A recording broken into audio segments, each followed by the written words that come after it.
சந்தையடி ஐயா வைகுண்ட சுவாமி கும்பாபிஷேக விழாவிற்கு வருகை தரும் பக்தர்களை நிர்வாக குழுவினர் மற்றும் அறங்காவலர் குழுவினர் அன்புடன் வரவேற்கின்றனர். புதிதாக பொறுப்பேற்றிருக்கக்கூடிய முதலமைச்சர் விஜய் அவர்களுக்கான தனி செயலாளர்கள் நியமிக்கப்பட்டிருக்கிறார்கள் அப்படிங்கிறத பார்க்கின்றோம். முதலமைச்சருடைய செக்ரட்டரி டு சீஃப் மினிஸ்டர் அப்படிங்கிறது ரொம்ப ரொம்ப முக்கியமான பதவியாக இந்த அரசாங்க படிநிலையில் பார்க்கப்படக்கூடியது.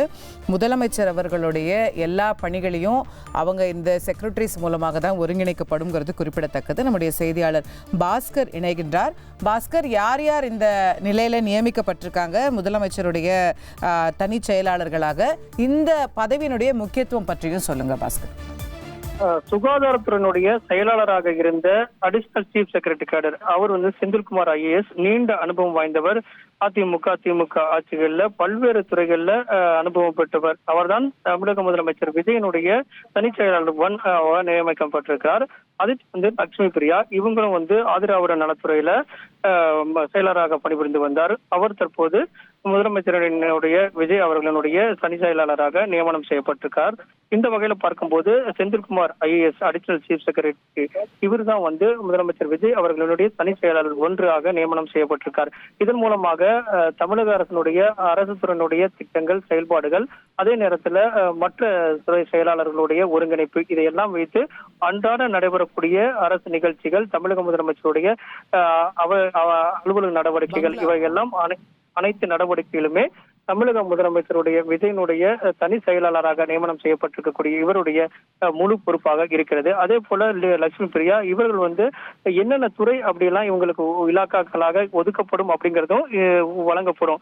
அந்த வகையில பார்க்கும்போது ஒரு 10 துறைகள் எல்லாம் முதலமைச்சர் தனி செயலாளராக நியமனம் செய்யப்பட்டிருக்கூடிய செந்தில்குமார் அவர்களுக்கு வழங்கப்படும்.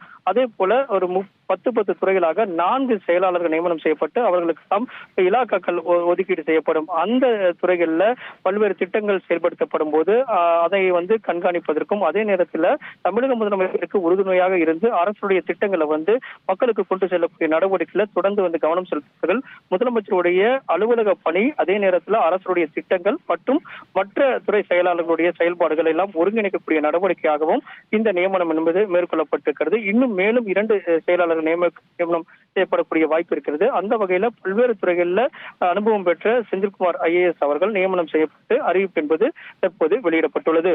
ரைட், தலைமைச் செயலகத்திலிருந்து இன்னும் அடுத்தடுத்த அறிவிப்புகளை கூட எதிர்பார்க்கலாம்னு நினைக்கிறேன். நன்றி பாஸ்கர், தற்போதைய தகவல்களுக்கு. முதலமைச்சருடைய தனி செயலாளர்கள் 2 பேர் நியமிக்கப்பட்டிருக்கிறார்கள். டாக்டர் செந்தில்குமார் IAS ஹெல்த் டிபார்ட்மெண்ட்ல இருந்து இங்க வந்திருக்கிறாரு. அதே போல திருமதி லட்சுமி பிரியா IAS 2வது தனி செயலாளராக நியமிக்கப்பட்டிருக்காங்க. அவங்க Adi Dravidar and tribal welfare டிபார்ட்மெண்ட்ல இருந்து இப்போ முதலமைச்சர் அலுவலகத்துக்கு போஸ்ட் பண்ணப்பட்டிருக்காங்க அப்படிங்கிறது குறிப்பிடத்தக்கது. சந்தையடி ஐயா வைகுண்ட சுவாமி கும்பாபிஷேக விழாவிற்கு வருகை தரும் பக்தர்களை நிர்வாக குழுவினர் மற்றும் அறங்காவலர் குழுவினர் அன்புடன் வரவேற்கின்றனர்.